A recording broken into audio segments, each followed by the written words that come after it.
Medina ইসলাম ধর্মের তৃতীয় পবিত্রতম শহর। কুরআন ও রাসূল সাল্লাল্লাহু আলাইহি সাল্লামের হাদিসে এটিকে করা হয়েছে শান্তি ও নিরাপত্তার নগরী। রাসূল সাল্লাল্লাহু আলাইহি সাল্লাম দোয়া করেছেন, হে আল্লাহ, মদিনাকে আমাদের জন্য মক্কার চেয়েও প্রিয় করে দাও। মদিনার বিশেষত্ব শুধু আধ্যাত্মিক নয়, বৈজ্ঞানিকভাবেও প্রমাণিত। নবী করিম সাল্লাল্লাহু আলাইহি সাল্লাম বলেছেন, আজওয়া খেজুর খেলে বিষ ও জাদুর ক্ষতি হয় না।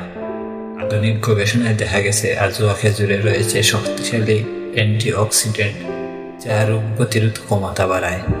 এছাড়া মদিনার বাতাস শুষ্ক ও পরিশুদ্ধ, যা স্বাস্থ্যকর পরিবেশ তৈরি করে। আশ্চর্যের বিষয়, আগ্নেয়গিরির কাছাকাছি হওয়া সত্ত্বেও মদিনা বড় ভূমিকম্পে ক্ষতিগ্রস্ত হয়নি। কোরআনের আলো আর বিজ্ঞানের প্রমাণ দুটাই দেখায় যে মদিনা সত্যিই আল্লাহর এক বিশেষ বরকতময় শহর।